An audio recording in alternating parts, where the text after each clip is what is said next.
And so let me hand it over to Suhail Khan. Well, thank you, Congressman. Well, good afternoon. My name is Suhail Khan, and I want to thank you for coming out this afternoon to this very special briefing.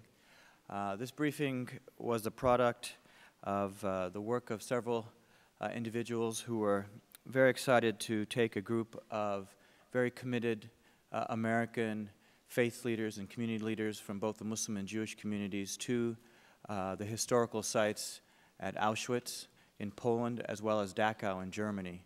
And there's special thanks that have to go to the Konrad Adenauer Foundation, Dr. and Mrs. Wagner, for their hosting this important and historical trip, and I'm glad that they're here with us today.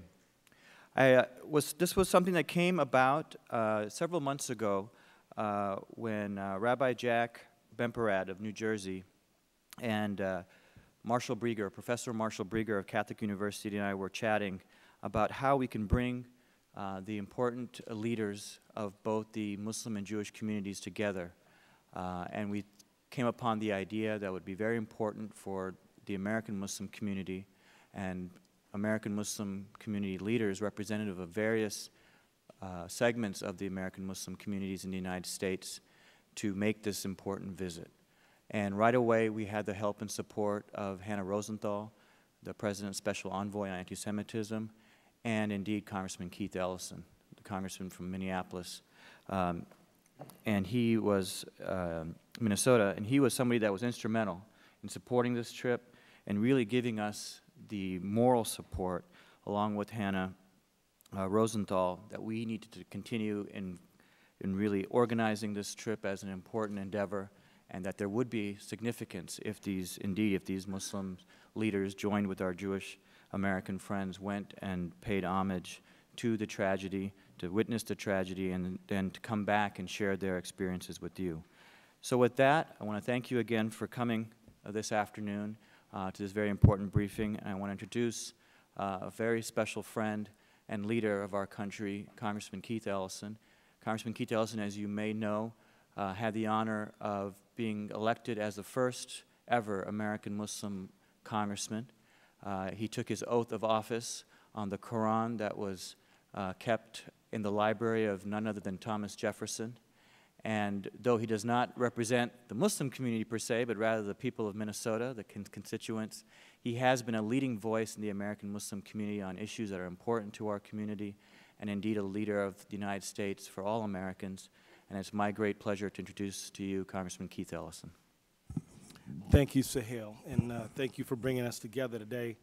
You know, as a member of Congress, there are many days where, you know, it's just a lot of hard work, but there are bright spots too. And today is one of those days when I just feel privileged to be a member of Congress, because that means I get to be able to welcome all of you here and welcome our Special Envoy, Hannah Rosenthal, here to talk about what I believe is one of the most important topics that we can talk about today, and that is, how do we, as Americans, as people who live on this planet, learn more about each other so that we can grow closer to each other, so that we can understand each other and perhaps even learn something about ourselves.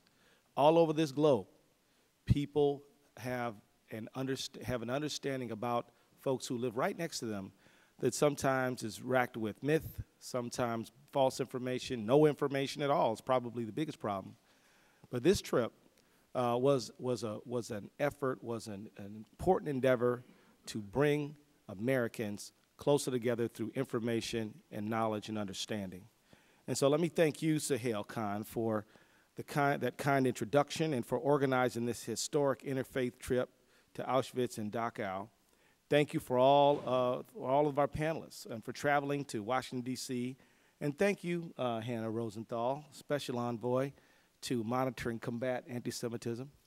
We want to thank you for being here and all the work that you do. And I also want to thank members of Congress who are either going to join us or who have sent staff. Today is sort of one of those, as a travel day, when people are still coming back into Washington in the House. And so we don't have a full complement. Won't have that until about 6 o'clock tonight. But I've made many calls, and a number of people are here representing congressional offices. And I want to thank you, particularly anyone who's from Chairman Berman's office today and Chairman Ackerman, both of whom are very interested in this effort, believe in it, and simply We just didn't have the time on the hearing schedule between now and the short period we're here, but both are very happy about this effort. And I'm also honored to host this briefing today. This is the first multi-faith trip to Auschwitz, and it is the first time that a group of Muslim imams traveled together to visit these concentration camps. Anti-Semitism and Holocaust denial are issues that are very dear and personal to me. When I was in college, I spent a few months in Poland and as an exchange student.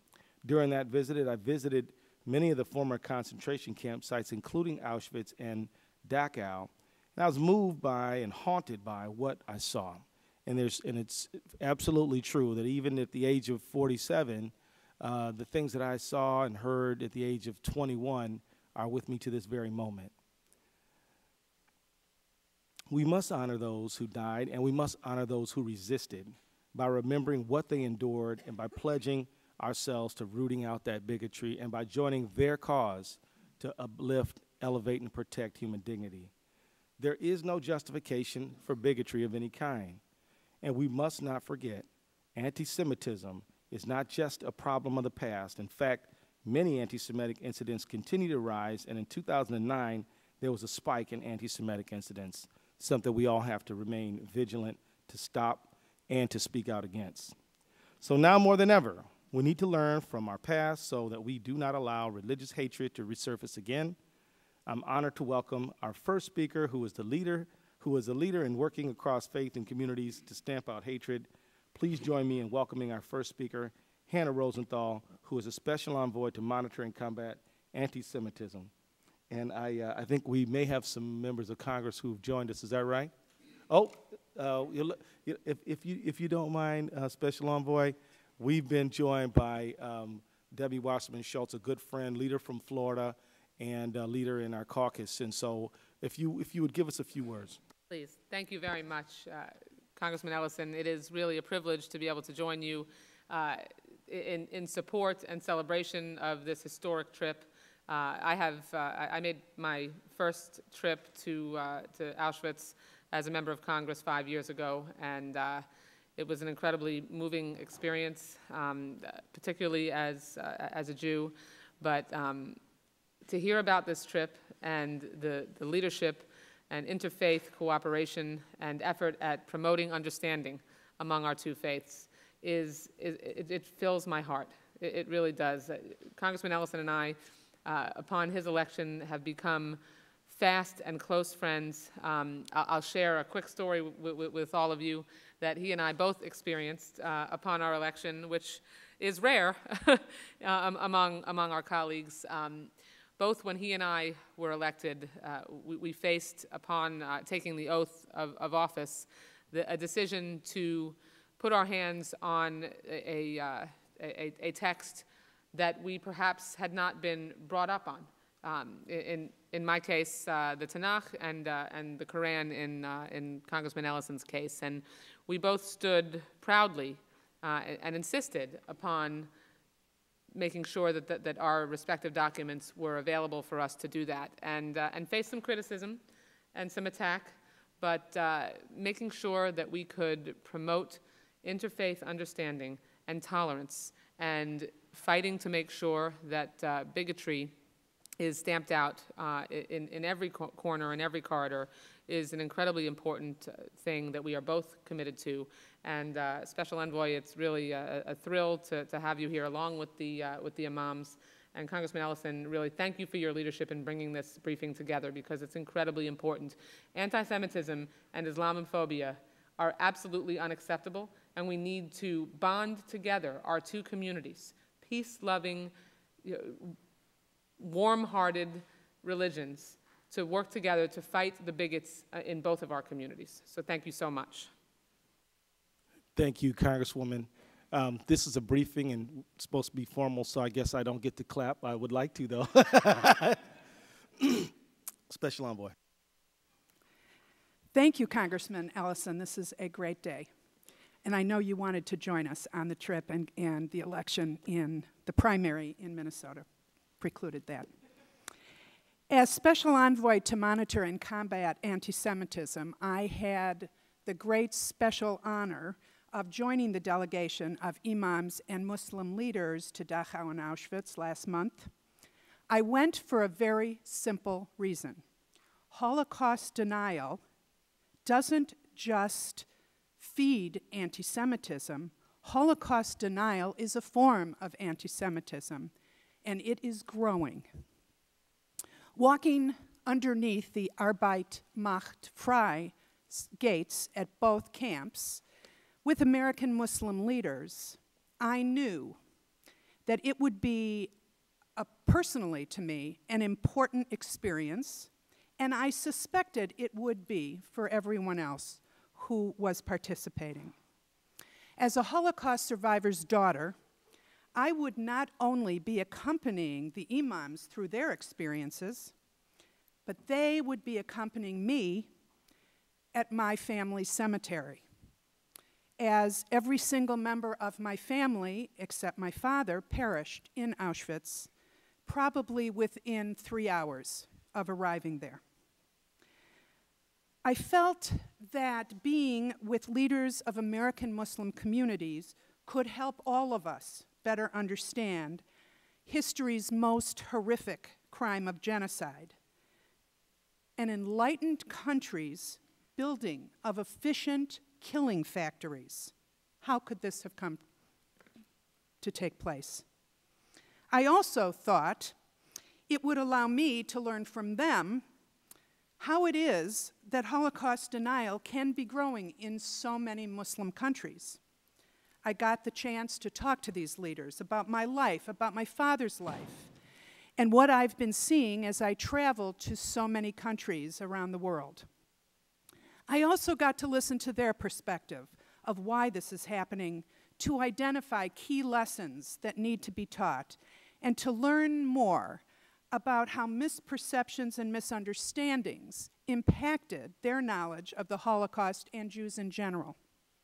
This was an historic trip. As soon as the imams decided to pray by the Dachau sculpture commemorating the 6 million Jewish lives exterminated, I knew history was happening. When they went down on the ground in prayer, every tourist, every passerby stopped in their tracks to witness the moment. Their prayer was also near the sign that said, "Never again." And I think that that symbol became, for all of us travelers together, that we had a special responsibility to make sure that never again has powerful meaning. The next historical moment for me was when we walked out of the gas chamber in Auschwitz I, and a guard brought a table and a chair and a very large book and pen for these special guests, these dignitaries, to sign. Usually dignitaries sign their name and date, but that isn't what happened when this group signed the book. Each took a great deal of time and thoughtfully wrote, many in Arabic, what was in their hearts in this book. And they wrote it in Arabic, they told me, because they wanted to make sure that other world leaders that are asked to sign the book know that they were here to bear witness and to bear the burden of being a witness. But the most historic part of the trip for me was in Munich, Germany, when we were leaving the last night a Turkish mosque. The Muslim leaders read aloud a statement that they had written collectively. Recognizing their unique responsibilities as leaders in their communities, they condemned without reservation Holocaust denial and all other forms of anti-Semitism. Their statement are on the boards right over there. I grew up in a survivor's home, and I myself had studied to become a rabbi. So for me, the reality of the Holocaust, the almost complete extermination of world Jewry, is something I've always known. However, most people don't really know much about the Holocaust.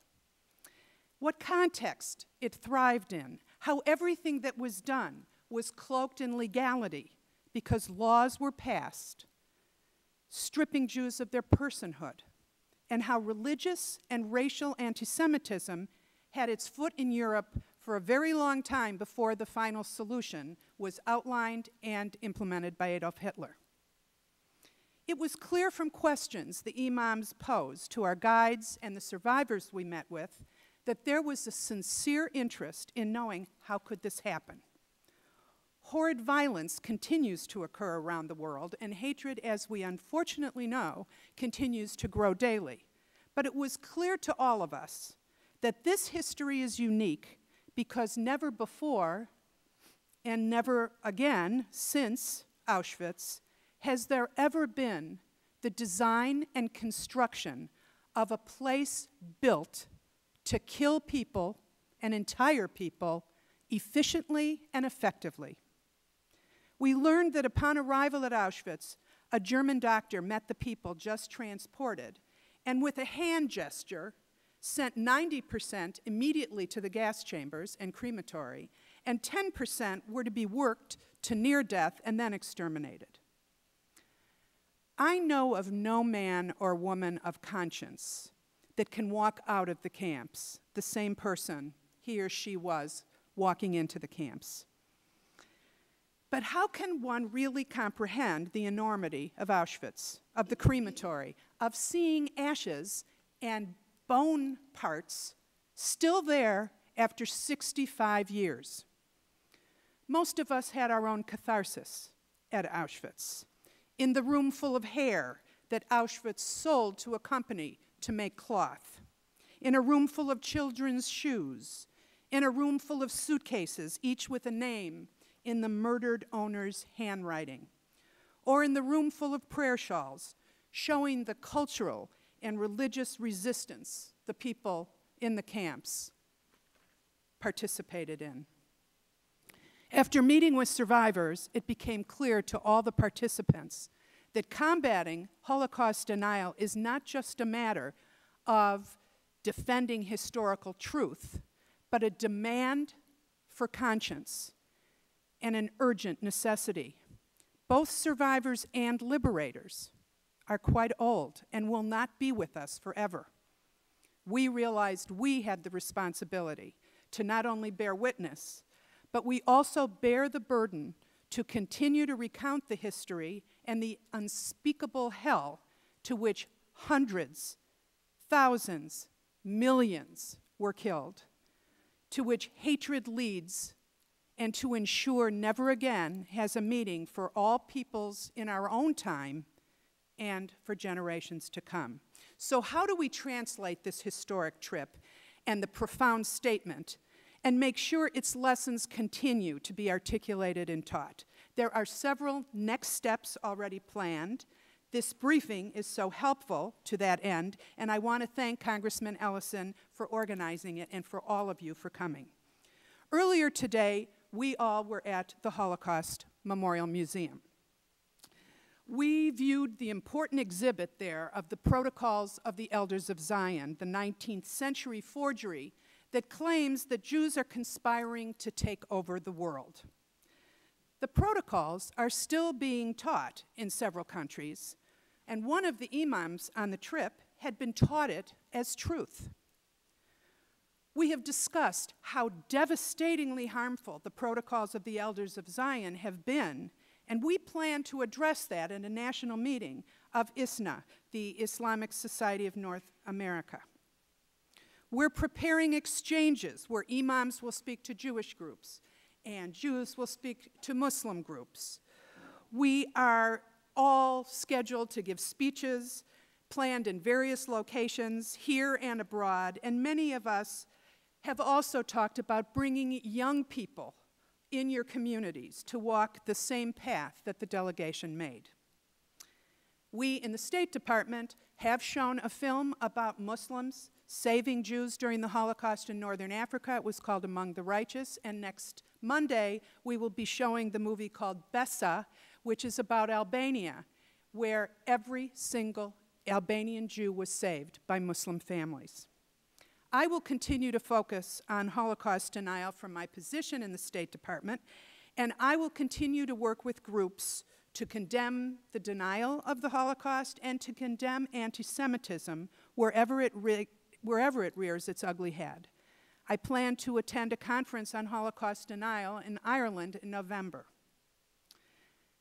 Thank you again, Representative Ellison, for holding this briefing, and thank you, Suhail Khan and Marshall Brager, for working so hard to have this trip happen.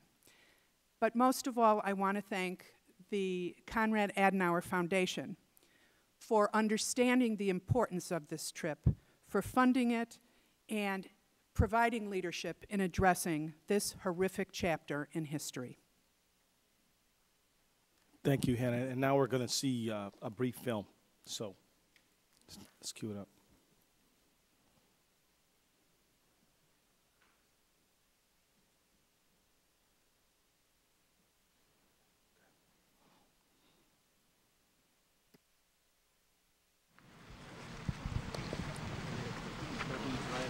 This is very emotionally exhausting.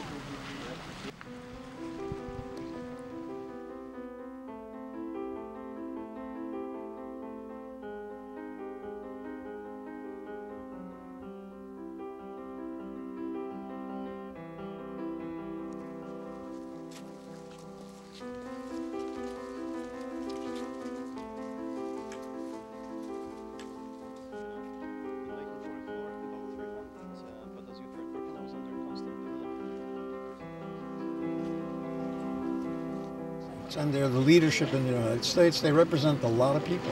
We're talking about in the millions.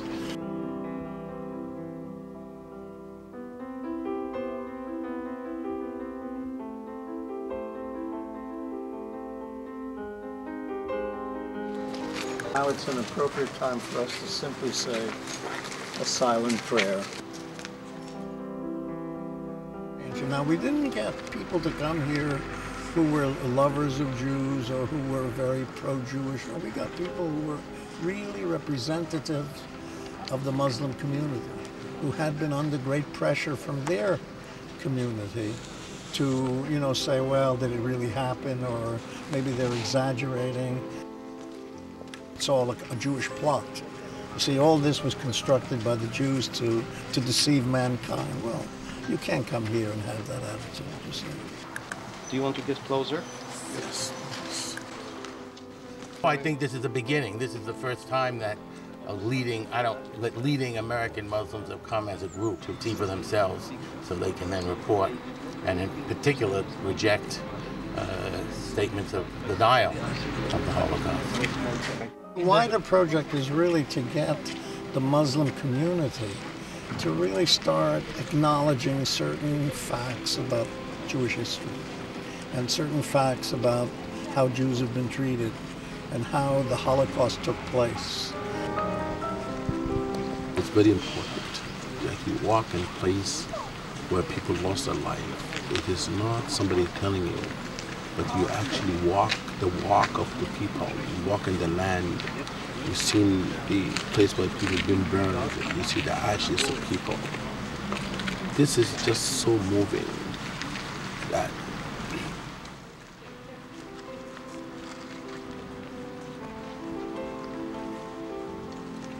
have you ever heard about Auschwitz camp?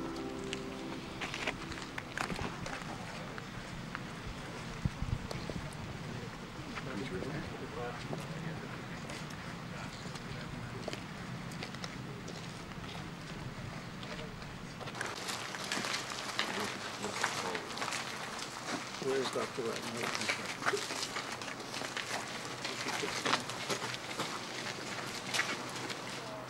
We have placed this wreath in honor of the people, the innocent people who died. Allah says in the Quran, "Man qatala nafsan bighayri nafsin wa fasadin faka'annama qatala an-nas jami'an." My hope, I'll tell you what my hope is. My hope is that we'll bring imams, not just from the United States, but from Europe and the Middle East here. You see, I think it's important to get people, like even from Iran. The important thing is to seek the truth here and let them experience it. How do you get someone to change your mind? By giving them experiences that they never had before, which they then have to assimilate into their point of view. And then the point of view will change. The hope that I have is that we've learned whatever lesson there is to learn so that this could never happen again.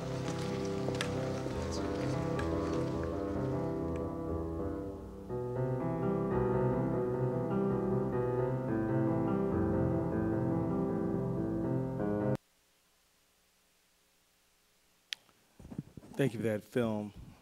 It's very important we see exactly up close a little bit of what our discussion leaders saw on their visit.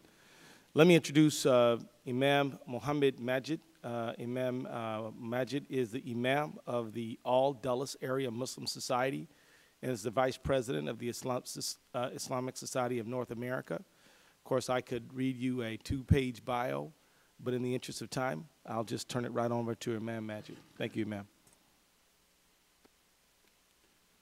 In the name of God, most gracious, most merciful, I would like to thank you, Representative Ellison, being a leader in our community and calling us to come together today to give this very important testimony of what we have seen and what we have experienced in our trip.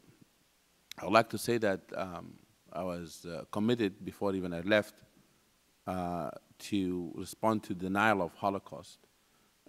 We visited, myself and Muslim leaders, Holocaust Museum in Washington, D.C., when there was a conference taking place in Middle East denying a Holocaust. But nothing like this experience. By the way, I didn't know that this film is going to make it to America because I thought that is German TV interviewing me, really, when I asked them. But the having us to go into this trip really gave me a great opportunity, and that's why I'm very grateful to those who have made this trip happen, and Andow Foundation, Dr. Wagner and his wife. Really, I would like to thank you for giving me this opportunity, and the Interreligious Center of Understanding, and Rabbi, it was great to be, and Marshall, to be with you in this trip, and Hannah, was a great experience to learn from you as we go, from place to another place. And Suhail Khan for coordinating and calling me and says, Imam, I have this amazing opportunity for you. And it was an amazing opportunity for me to be in a place where there's no way to deny evidence and history. I've seen the actual hair and the shoes and the, one of the moving things to me in the trip when I saw the children clothes, and I have 5 daughters. And first thing you do, come from this trip, you go and hug your children. You see the actual person who lived through the Holocaust, when he was in Auschwitz, one of the Polish photographer who have taken photographs of people before they put to death. And one of the people he have taken picture of is Jewish girls. They stripped them out of their clothes and they took their picture to humiliate. And I couldn't look to the picture at the time. And this man, after that, never took pictures in his life. He said he couldn't touch a camera after that. This is real. And therefore, in Islamic teaching, there's something called be witness. They call the Muslim Ummah the Ummah of Shahada, to bear witness. And one of the most dangerous things in Islamic teaching to have false testimony. When a person denies the Holocaust, is bear false testimony. It's called in Arabic, I'm saying that for the record, Shahadat al-Zur. To bear false testimony in something that's real. You see the evidence, you see the ashes of people, you see the pictures of people. You walk on the trail, you see the gas chamber. It's beyond my imagination if somebody were to deny something like that. And that's why I think it's important to have more people to go to to see these places, to bear witness, to see the wall where people being shot. You see the places where people being kept like cattle and animals, where they cannot go anywhere but to reveal themselves in the same place. This is very important for all of us, and I would like to, since I was, asked not to give a speech because I'm an imam and I can give a talk, even if in Congress, but I would like to say that, therefore, I'm committed to following things. Number one, to have more young people, Muslims and Jewish, to go to these places and to go and visit Bosnia, for example. Go to one place to another place to see the consequences of being silent about this. Number two, to have more young people and Muslims to visit the Holocaust Museum in Washington, D.C. Number three is that the propaganda of anti-Semitism, whether in Arabic or in Urdu and Farsi, we have to stand against it, because anti-Semitism equals bigotry and hate toward Jews. Thank you. Thank you. Thank you, ma'am.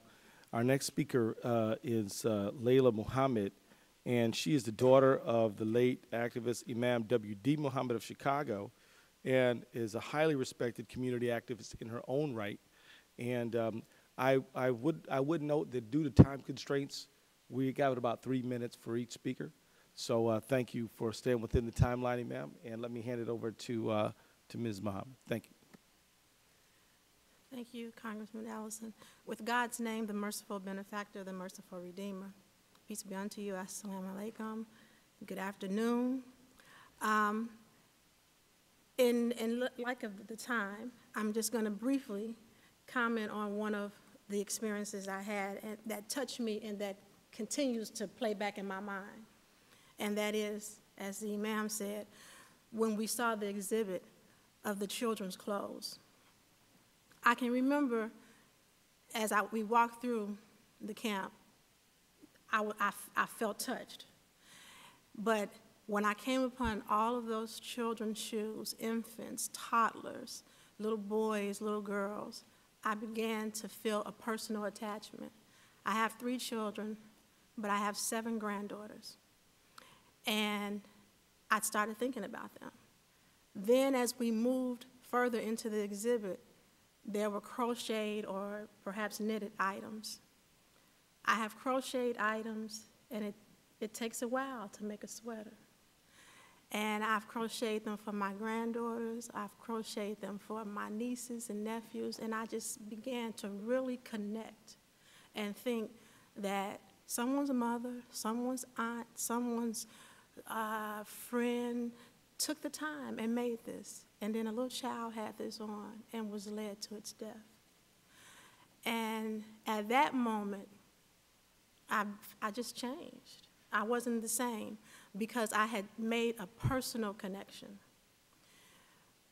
That was the most memorable, but also, as Hannah mentioned, there was a strip, and in the middle of the concentration camp, in that area, we were told that the doctor would say, yea or nay, this person dies. And the people that were sent to the gas chambers immediately were the weakest and the most innocent, the mothers with the babies or the handicapped. And it was so chilling to know that I was standing in a space where a judgment had been made like that, and where it was just God's mercy that I wasn't that person that was being judged. So that changed me. Prior to going to Europe on this trip, that I thank Rabbi Jack and Hannah and Marshall and Suhail for putting together, I thought I knew something. I thought I understood the Holocaust, but in fact I didn't know. And I thank the rabbi for sharing with me that he and my father made a similar trip in the mid-90s, and I left more committed to continue this work because it never ends. And then as a result of that, I'm just going to read this poem that I wrote, and then I'll conclude. You think you know the Holocaust, dehumanizing, criminal, unjust set of historical events. Innocent lives by the millions killed. You think you know. Yes, you do have knowledge. Yes, you do have an opinion. Yes, you do have love and empathy. Yes, you do have compassion and mercy. Yes, you do have understanding, but do you really know? You know your perception, you know from your lens, you know from your narrow individual perception and understanding. You think you know and then you witness. You stand where they stood. You are chilled in a space where human beings were killed and where human beings were killers. You walk away with the fact that you do not know. By God's mercy, you are renewed, you are energized, and you are encouraged to learn and to work towards knowing. And that's what I'm committed to do, to continue to work towards knowing, so that the statement, never again, can perhaps really be real, not just to me, to my grandbabies, and to our future. Thank you, Ms. Muhammad. Now let me introduce Maulana Syed Naqvi, who is the director of the Islamic Information Center in Washington and is a highly respected scholar in the area of Shia Islamic community. So thank you very much. In the name of God, the most beneficent and merciful, thank you so much, Congressman Ellison. And thank you so much, ladies and gentlemen, that you are here. There's one good thing and bad thing that happened. That the good thing, maybe for you, and the bad for me, that I forgot my notes in my car. So I won't take even 3 minutes then.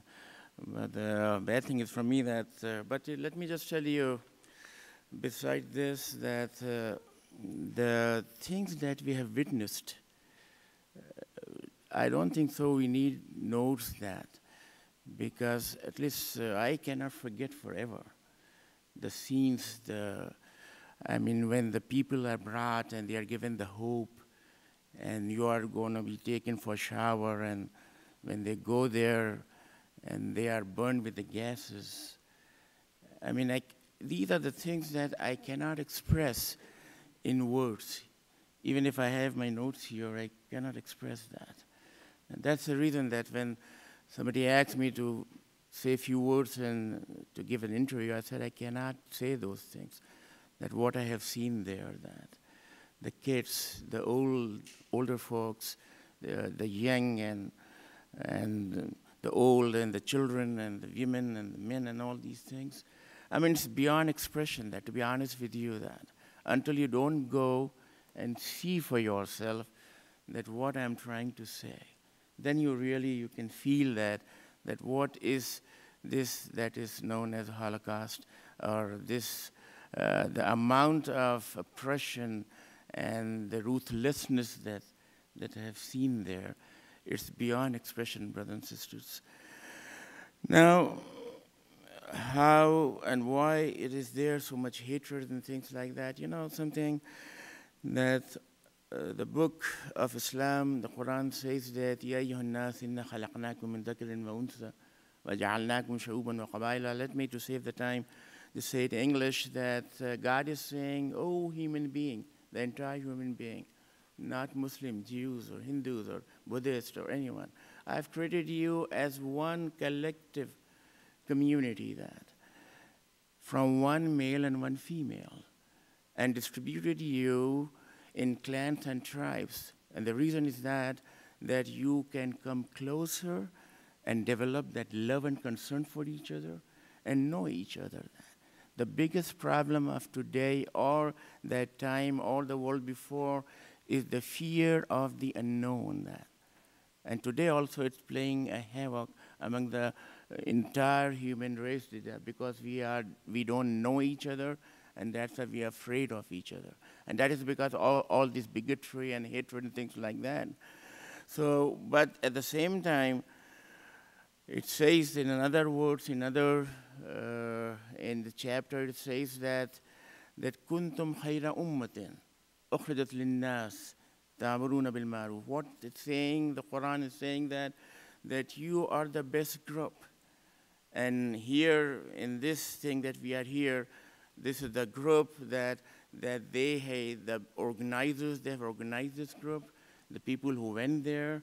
Quran is saying you are the best group who came forward to tell the truth and to enjoin the good and forbid the evil. That. And you are the real ones who have the real faith in God. That. So I think that this group was very fortunate that Quran is saying that you are the best group in the human society, that you came forward. There are many, but they don't think, they don't reflect, don't think about it. But you are the one that who thought about that. You know that there's a need that I want to share with you. I remember this this issue of Quran burning in Florida, and someone from the media, he asked me, and he said that, Imam, are you not worried about this incident? I said, I'm not the only one who's worried. I think every Jewish brother should worry about that, every Christian brother, every Hindu, every Buddhist, or every human being. He said, why are you saying that? I said, Quran contains not only Quran. Quran contains Torah, Quran contains Bible, Quran contains Gospels, Quran contains the sayings of Jesus, and Quran contains the sayings of Moses, Abraham, and everything. So all of us should be worried about that. So ladies and gentlemen, today there's a need that we should stand for each other. That. So it is, as I have said earlier in the Holocaust Museum, that I think we have to broaden our approach that. And we have to take it to the scholars, because the problem is not the masses, but sometimes it's the elite. And those who are scholars, but they are not aware of the facts. So we have to bring them together. So it was a trip that, yes, has changed many things in my life. And when I talk to my community, believe me, 99% of the people, they were not aware of that, of this, what happened in Auschwitz, what happened in Dachau, in the concentration camp. They were not aware of that thing. So there's a need that they should know these things. Then there will be no denial for such a thing that we should all of us lament and grieve it. Thank you so much. I just end it here. May God bless you, and thank you again. Thank you, Maulana. And now let me introduce Imam Abdullah and Tipley for 3 minutes. Thank you very much. I would like to add my thanks also to Congressman Ellison and the organizers of the trip. This trip came as an answer to my years of prayer. As someone who has been trying to improve Jewish-Muslim relations on college campuses in the United States, I was convinced long before this trip that no real understanding of Jewish psyche or the present-day Jewish world is possible without understanding or studying Holocaust. And I welcomed this opportunity. And I thought, as someone who's been working on Jewish-Muslim relations, who's been to Israel 3 times, who has many Jewish friends and the Holocaust survivor friends, I thought I knew something about Holocaust. I thought I knew something about Jewish suffering. This whole trip came as a slap in the face, in all honesty. That it's one thing to read few books and watch few movies, but it's another thing to go and try to walk in the shoes of those people who went through this horrific event. And what I witnessed there is beyond horrible, beyond tragic. You know, if soldiers in the heat of war killing innocent people, if angry mobs attacking and killing innocent people, that's horrible. But this was beyond that for 2 main reasons. It was very well thought. It was geniusly well designed. It was very successfully and efficiently executed. They became so efficient in the last 3-4 years of the Holocaust that anybody who get out of the train in less than 3 hours, they were able to turn these people into ashes. And whenever I close my eyes, whenever I touch my daughter's hair, I just cannot help but remember those hills of human hair, hills of shoes, hills of children's clothes that we were able to witness. But the second reason why it is beyond horrible is the scale of destruction, which I never thought, I never made the math in my head, that the 6 million Jews died. That means 1/3 of the entire Jewish world at that time. Not only the people, but the institutions, the universities, the 1,000 years of the cultural heritage also completely destroyed. And I couldn't help but think that this means like 600 million Muslims die. Like all the great universities of Istanbul, Cairo, Jakarta, Kuala Lumpur, and other great places have been completely wiped out in 5 years. The scale of destruction and the collective trauma in response to this is beyond horrible. Holocaust denials, for all those reasons, I will have to stick with my 3 minutes, is really a crime against humanity. Not only not Islamic, but it's a violation of Islamic values. And I am more committed than ever to combat it, fight against it, and try to improve my Muslim community more resistant, more immune towards the poison of anti-Semitism. Thank you. Thank you, Imam. And I think I neglected to mention that Imam Abdullah Antipli is the Muslim chaplain at Duke University and is a native of Turkey. So forgive me for that oversight. And, you know, I am reminded, if I may just mention that it was said by a wise person that where they burn books, they will burn people eventually. And there were many antecedents before the Holocaust. It wasn't just everything's fine in the Holocaust. I mean, there were a number of things. There was community violence. There was angry, hateful rhetoric by politicians and cultural leaders. There were book burnings. There was destruction of personal property. And so these are warning signs that we should always be vigilant for whenever they're directed at Jews or any religious group that we all have to pay attention to. Now we are joined by Rabbi Jack Bemporad for 3 minutes. The rabbi is the director of the Center for Interreligious Understanding. Rabbi, thank you. First of all, I want to express my thanks to Congressman Ellison for this honor to be here and to welcome the group that went to Dachau and Auschwitz, and to give them an opportunity to express themselves and to convey the experience that they had. This was something that was very moving to me personally, to see the degree to which they reacted, not so much as imams or Muslims, but really as human beings who confronted suffering that just is incomprehensible. And so this was something that was a transformative experience for all of us. Secondly, I want to thank very much the Adenauer Foundation, and in particular, Dr. Norbert and Gabrielle Wagner, because without them, it literally could never have taken place, and they were in every possible way helpful. They arranged it in such a way so that it went flawless. It was just flawless. And I'm very, very grateful to both of them, and I can't speak highly enough of their participation and their help. I also want to thank Suhail and Marshall, who, after all, without them, it could never have taken place. Suhail and Marshall spent literally hundreds of hours planning, thinking about it, calling, and so forth. And so it takes a lot of work to do something like this. It doesn't just happen. And so I have to express my profound thanks to all of them.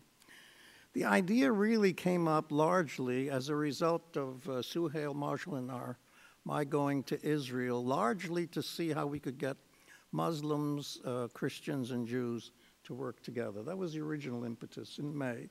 And shortly after that, we stayed on for the Pope's visit. And the one thing that amazed me about the Pope's visit is that he, having had this problem with Bishop Williamson and the Holocaust denial and the controversy there, said something that I thought was quite illuminating. He said that no good Catholic could be a Holocaust denier. And it occurred to me, and it occurred to Marshall and Suhail, the three of us came up with this question: what if we were to be able to bring some Muslims to see what happened so that they could say, no good Muslim can be a Holocaust denier? Largely because Islam, in fact, respects truth. As the Imam pointed out, lying is a horrible offense. And it seems to me that even one of the names of Allah is truth. And all of our three religions claim that we follow the truth. The Christian, for example, in the gospel, it says, seek the truth and the truth shall make you free. In the rabbinic literature, truth is the seal of God. And it occurred to me that the important thing was for them to go there and simply say, this is what the truth is. Not a propaganda statement, not a political statement, not even necessarily a religious statement. It had to be a statement that, in a sense, bore witness to what was the truth. And it's only by doing that can you then effectively deal with the political uses of the Holocaust. And others on this panel have clearly pointed out to the great, great danger of the protocols for the elders of Zion. As a person who taught Jewish history, I can tell you that I think this is the most insidious and the most dangerous anti-Semitic tool that exists today all over the world. It exists in every language, and it's in every Arabic dialect. And the sad thing is that people are quoting it without even knowing that they're quoting it. And most of the statements that are anti-Semitic are made quoting the protocols without even knowing that they're quoting the protocols. I want to conclude by simply saying this. When we came back, we discovered something that was extraordinarily distressing. And what is distressing, let me put it in my own language, is that the same patterns that I studied in teaching Jewish history with respect to anti-Semitism are now occurring with respect to anti-Muslim. In other words, it's the same patterns. It's the same kind of propaganda. It's the same character assassination. It's the same dehumanization. It's the same decontextualization. And I think that we as Jews, and now I'm speaking for the Jewish community here, we as Jews who have experienced this dehumanization and character assassination and annihilation, we have to be the ones, because of our history, to stand up against what's happening to the Muslim community today. We have to stand up for the truth. And the truth is, you can't say a Muslim is a terrorist. You can't say that Islam is not a religion that has taught peace and reconciliation and brotherhood and compassion. And so I feel, for one, that one of the tasks of my work is to carry this message so that, in fact, what will happen to the Islamic community is not what happened to the Jewish community. Thank you, Rabbi. And now let me introduce Professor Marshall Berger, who is not only one of the organizers and planners of the trip, but also is a professor at Catholic University. Professor? Thank you. I think I'm in cleanup, so I'll try to be efficient. We're going to slip Imam Syed in there at the very end.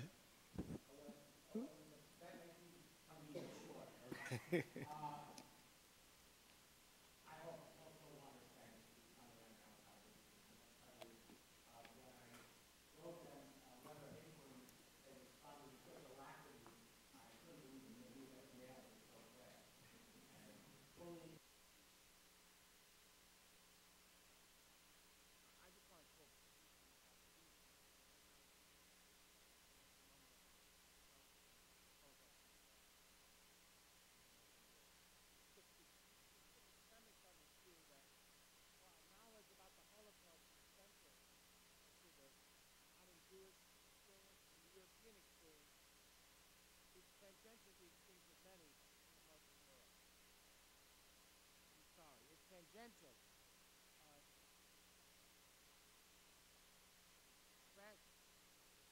Well, I'll talk loudly. How's that? I'm so sorry. Usually I don't need a microphone to speak.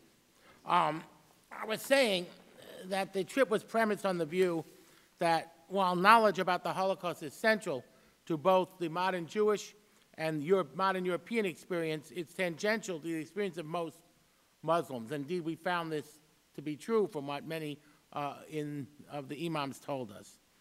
They might be aware of the bare facts, just like I'm aware there was an earthquake in Lisbon in 1755, but not the experiential reality of the Holocaust.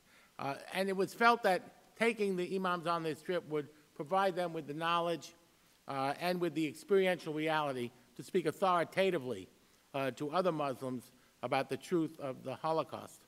And in that respect, the idea behind this trip rejects the notion that you can have a reductionist view of Islam. You can treat it as a slogan or caricature. Muslims are terrorists. Muslims are evil. Sharia is out to get us, because it suggests that people given knowledge, people of goodwill given knowledge, can transform and can grow and can speak out on these subjects. And indeed, that is exactly what happened. The results of the trip are clear. The most important you can see over there, the statement, which is, I must tell you was far stronger than I had even imagined it would be. I wrote something to myself that I hoped they would say, but they're much stronger, and they did that on their own. And I just need to point out quickly that in some respects, their statement in points reiterates a 2005 fatwa of the Fiqh Council of North America, which condemned Islamic extremism and said there's no justification in Islam for taking innocent civilian life. Unfortunately, that fatwa somehow fell aside with all of the attacks on Islam recently, but it should be remembered as this statement should be remembered, and I hope get wide distribution in the media. Other things that the trip has already resulted in, the imams have spoken about the trip at their mosques and at Ramadan iftars. They've written about it in mosque newsletters and from Muslim magazines. They've discussed with me leading youth groups, holding panels at their various conventions on the protocols of the Elders of Zion, and have urged the creation of a Muslim-Jewish Scholars Conference to address substantive issues. And we hope to do all of these things. When you think about it, it's not unnatural that Muslims would condemn Holocaust denial. Over 1,500 Muslims were murdered in the concentration camps.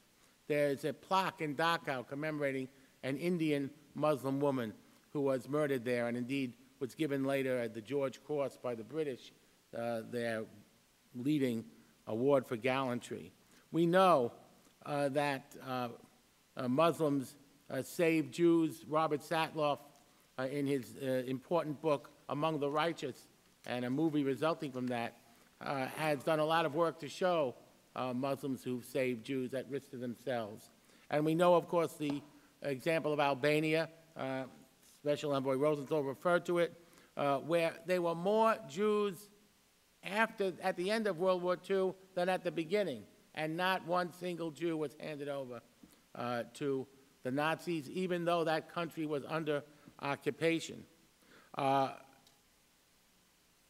Only a few days ago, we heard President Ahmadinejad of Iran sounding off again about Holocaust denial.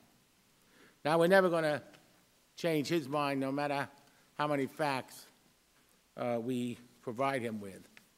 But what we can do is empower alternative voices in the Muslim world. Empower them with the facts, empower them with the experiential reality to speak authoritatively on this subject. That's what we tried to do, and that's what we'll continue to try to do. Thank you very much. Thank you, Professor. And now we're going to conclude with a few remarks, no more 3 minutes. Everybody stayed well within our time. From Syed, who is a long-term leader in the United States, including the Muslim community, but also has given incalculable contributions to the Islamic Society of North America and many other institutions. Welcome. Thank you, Congressman. Assalamu alaikum and greetings of peace. It is my privilege that I will be concluding this with a very optimistic and inshallah with hopeful conclusion. We in America, Islamic Society of North America, Islamic community in North America is fully dedicated to reinforce the pluralist nature of our society where Jews, Christians, Muslims, and people of different faiths are equally partners in reinforcing the success and prosperity of this country. This kind of activities, they don't come as an accident. They are part of the environment that we have created during the last several years. We have had several projects jointly with different Jewish organizations in America at the grassroots level. What's most impressive is that 2-3 years ago, we started this twinning project between the synagogues and the Islamic centers. And this year, we had about 100 Islamic organizations and the Jewish organizations who have signed up. During this weekend, Muslim communities, Jewish communities, and Christian communities will come together and denounce both anti-Semitism and Islamophobia. in order to fight these major challenges, hate in any name, we have to make sure that there is enough knowledge about Islam within the Jewish community and enough knowledge of Judaism in the Muslim community. So for that, we have chosen about a couple of dozen synagogues and Islamic centers where the communities come together, and we have produced jointly, Muslims and Jews, we have produced this important book, Children of Abraham, where they together use this as a text, as a guidebook for their interfaith dialogue. So this visit has made us commit ourselves more in moving in that direction and creating that kind of understanding and goodwill among the two communities. And this kind of activities we will have to carry on and have in larger numbers, different projects which will reinforce it. Thank you. Thank you, thank you. And so we're going to have the Special Envoy make just a few concluding reflections based upon all of the comments and observations made by our panelists. Hannah Rosenthal. Well, it's hard to put to words what the experience was, but I think you got a sense from the words that were brought forward. I can't conclude without thanking you again, Congressman, for giving us a forum to put those words forward. And thanks to the vision of Suhail Khan and Marshall Brager and Rabbi Jack, and for the unbelievable generosity of the Konrad Adenauer Foundation and the Center for Interreligious Understanding. It takes a village. It takes so many different parts to make an experience like this happen. I hope it is not the last experience like this, that this is a very big challenge that we face, and I think the leadership of the Jewish community and leadership of the Muslim community will have a ripple effect with the people who listen to you and the people who follow you. And I look forward to that ripple effect, but the ripple effects can only go so far. We have to make this kind of transformative experience available to others.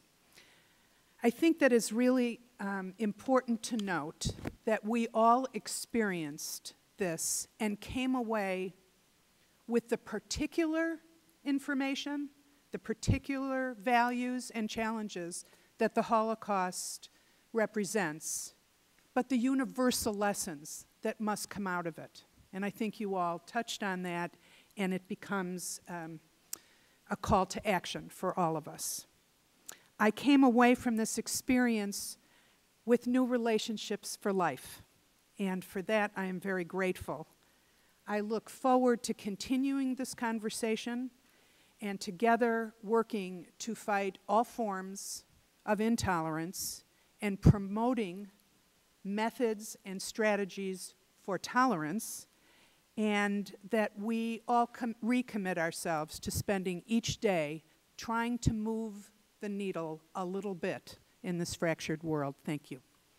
Thank you, Hannah. And now let's hear from the people gathered here today. We'd like to hear from you. Do we have a microphone for the folks here? Do we have one? Where is it? Okay, well, you're going to have to speak loud. We'll repeat your question. But we have about 20 minutes reserved for you, and the microphone is right up there. Because we are taping, it'd be nice if you could come to the mic and ask your question or make your comment. I want to encourage folks to say whatever you want to say, but try to say it within about a minute. Please come on up. On Capitol Hill, we're not used to people being shy or timid about asking questions. But come on up. See right there? See the lectern right there? If you can come right there, we'd love to have you. And we're honored to have the inestimable Yuri Zaki. How are you, Yuri? Good to see you. Hi, thank you, Congressman Ellison.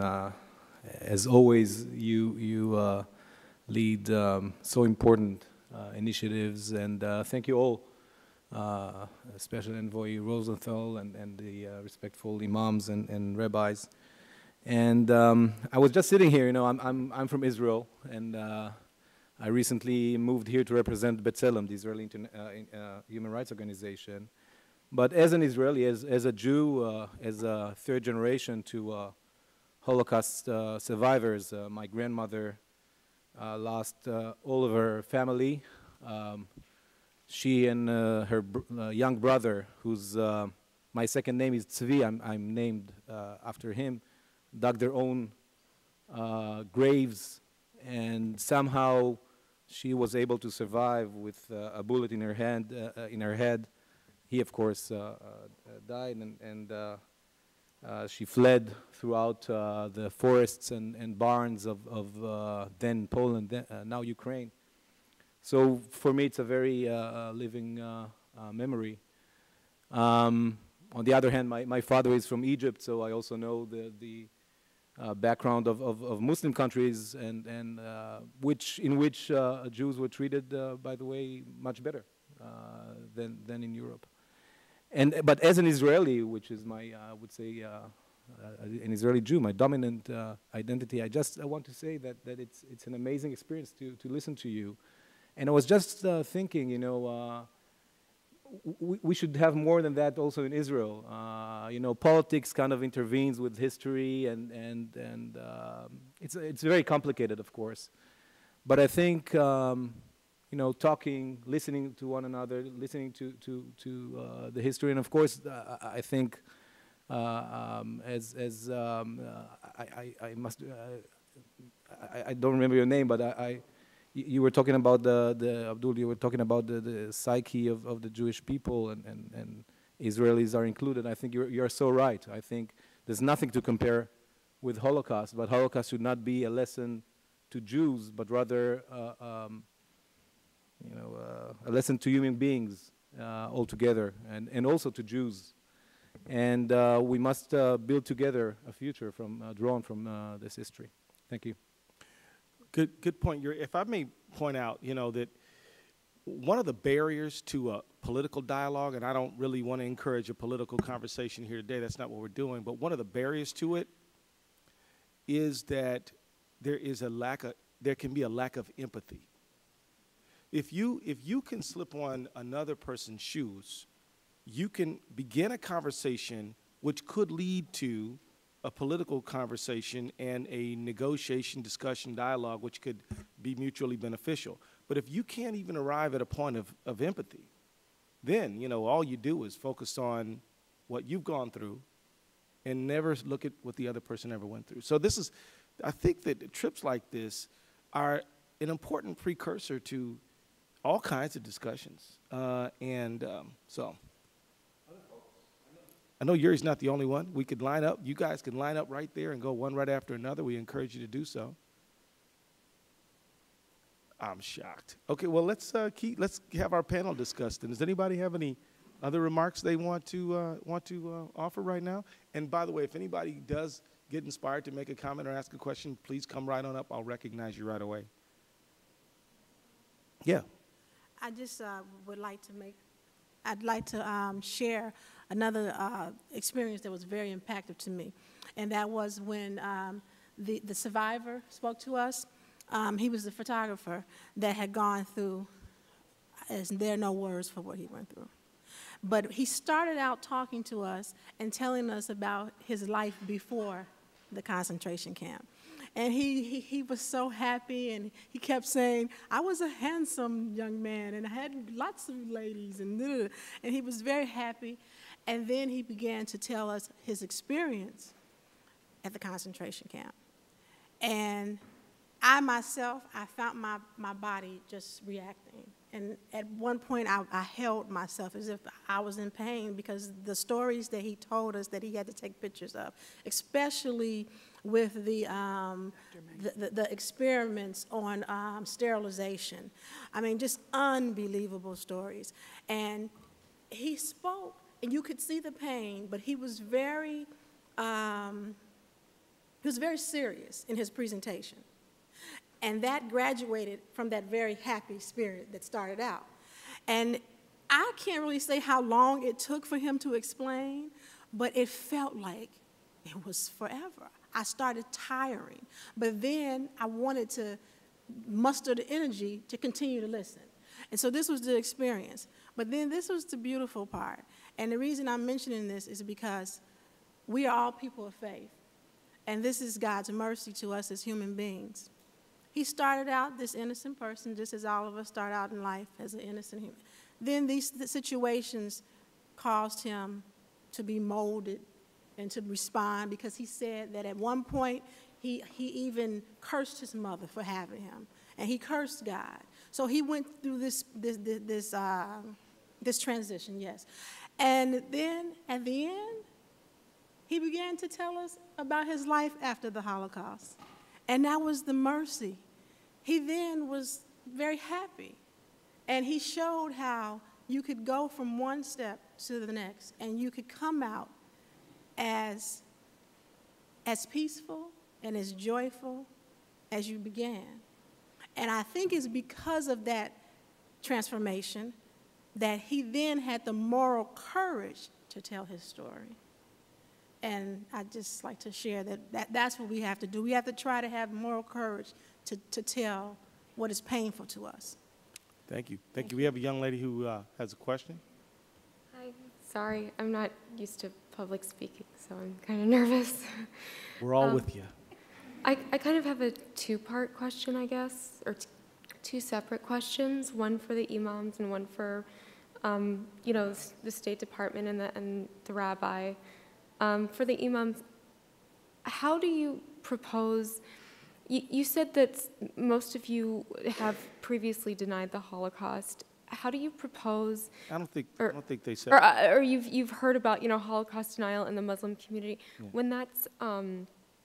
When that's trying to battle that, when you're being taught that from your parents or from birth, or when you're being educated that way, how do you propose to battle those challenges? Because that's a really important foundation that you're trying to kind of overcome. So that's my first question, I guess. Anybody like to offer some response? Yep.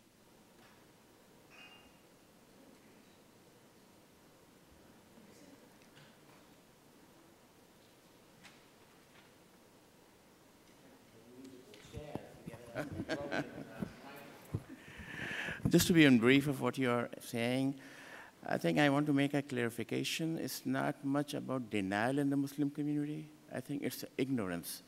They are not aware of that. I have not seen Muslim parents, many of the families, that they are teaching the denial because they are not aware of that. And it's not only Muslims. I was thinking when I was speaking that even in India, the Hindus, they are not aware, they are ignorant.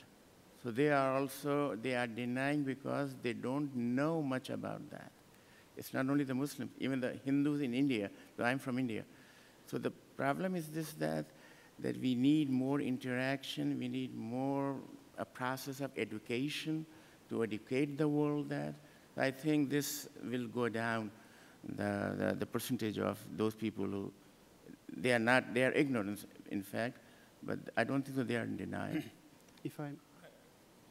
Amen. I think one of the biggest difficulty for many Muslims between lack of knowledge, ignorance, or lack of empathy to Holocaust denial, which is very significant and unfortunately rising, especially in the Middle East, is people try to understand Holocaust through what happened after Holocaust, the political events, the social events, and the creation of different states and their policies vis-a-vis certain Muslim communities, etc. And trying to understand the legacy of 12 million innocent people, 6 million of whom are Jewish, through the events happened after them, after their death, is not only adding an insult to injury, but also failing to learn the lessons of this horrific event of the Holocaust. Because these people, they have nothing to do with what happened after them. I think the challenge for us to educate our community or try to understand the memory of the legacy of the Holocaust in its own terms, not through the events that took place after the Holocaust necessarily. That is the main battle. Provide a literature who acknowledges the legacy of Holocaust in its own context. You know, if I could dive in real quick, and I'll hand it right to you. You know, within the American context, in my walks and experiences in life, I haven't heard Muslims say it didn't happen or it didn't happen, but I have heard people demonstrate a lack of sensitivity to the Holocaust. I have heard this in my own life, and one of the things that you hear some Muslims say is, well, yeah, but what about what happened to, you know, this group or that group? And I think that it's important to point out that, look, you know, the Holocaust is a unique historic event in the scale and in the fact that it occurred in a modern democratic society with the employment of technology, and that you have all these folks in this society that was supposed to be modern and democratic and European and all this stuff, and you know, you associate mass murder with, I mean, quite frankly, it's probably racist to assume it, but you usually don't put those things in Europe, right? And yet it did happen there, and yet it did happen to, you know, in a society and in a context, and so it's important to sensitize people to this and to tell them you don't compare pain, right? You don't say, well, is it worse than what happened to the Native American? That is an irrelevant question. It doesn't make any sense to even pose it that way.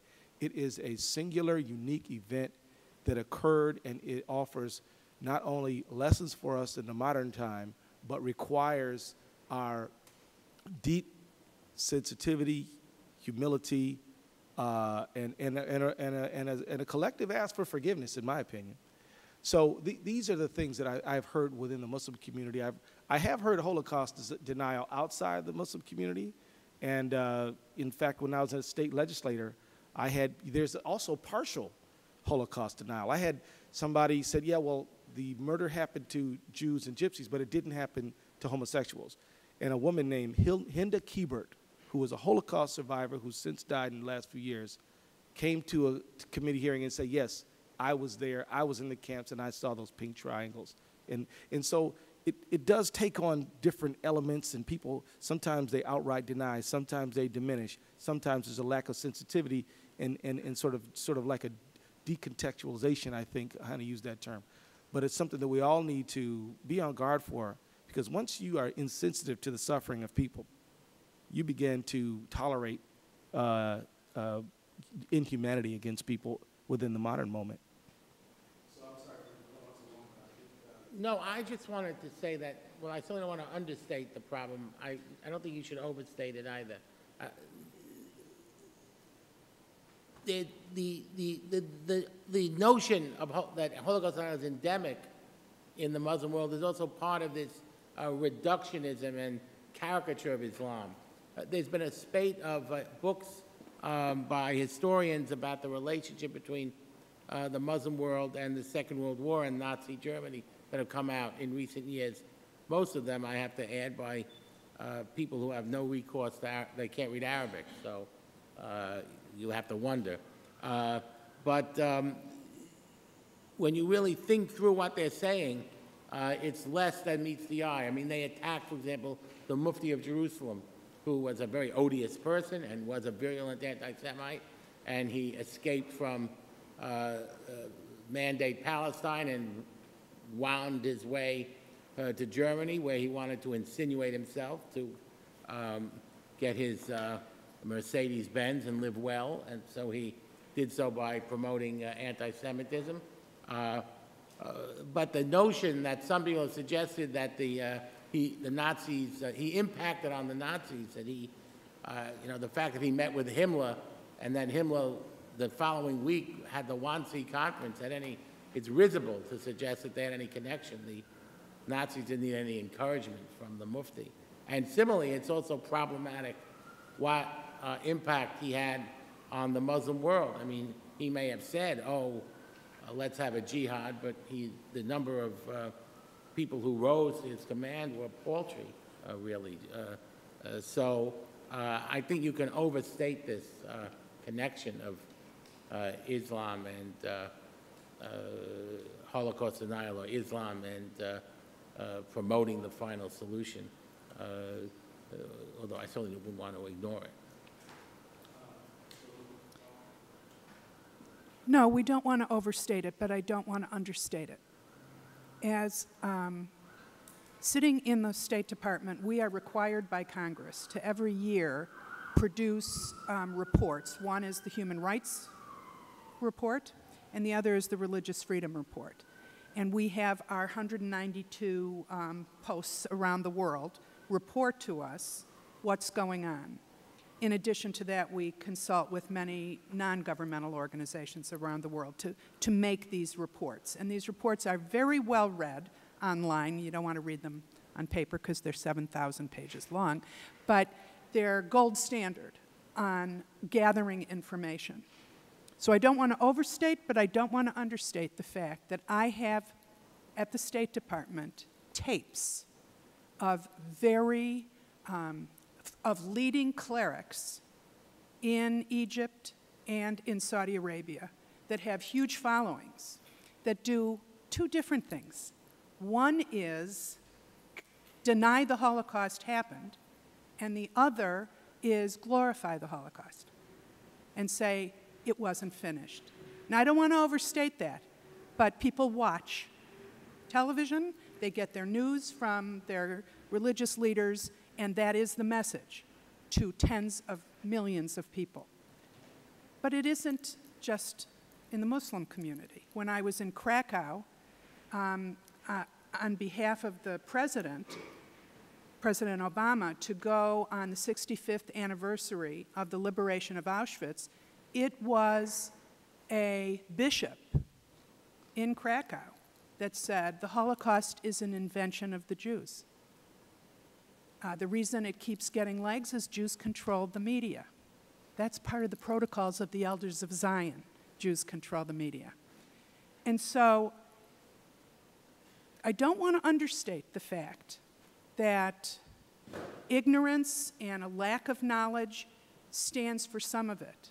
But some of it is deep-seated hatred that has been inflamed and not checked.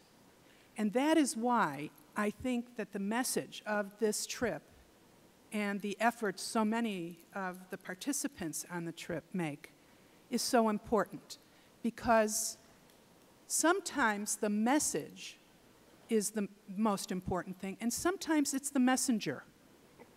And so having Muslim leaders condemn anti-Semitism is far more powerful than someone named Hannah Rosenthal condemning anti-Semitism.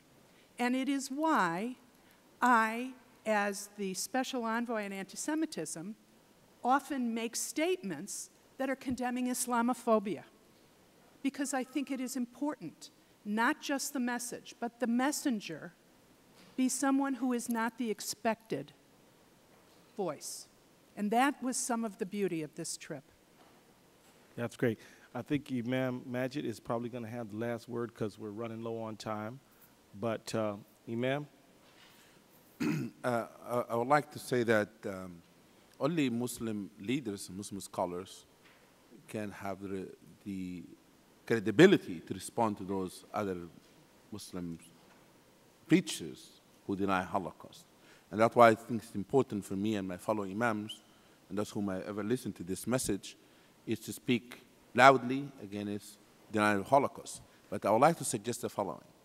I'd like to suggest that to make Holocaust, or to invite Holocaust survivors who saved by Muslims to speak in mosque. When we have the Ms. Newman to come to Adam Center, she was saved by Albanian, have really brought tears to people's eyes and transformed them. Because it's not only that have taken place, but Muslims have participated in saving Jews. That would be a great testimony. Therefore, I would like very much to invite Muslims in the United States to invite someone like Joanna Newman to come to their mosque to speak about her experience. So let me say to all of our panelists, it's been a tremendous joy to have you here. You have honored the Congress by your presence.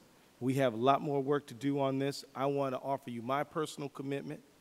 Let me also thank Congresswoman Wasserman Schultz, who came and joined us today. You know, I can tell you that they are pulling us 10 ways to Sunday every single minute. So for her to come and spend a few minutes with us is actually a pretty big deal. And also let me say thank you to anyone from Chairman Berman's office. Is anybody, maybe they left already, but we want to thank them for coming. And with that, that'll conclude our briefing today, and have an excellent day. Bye-bye.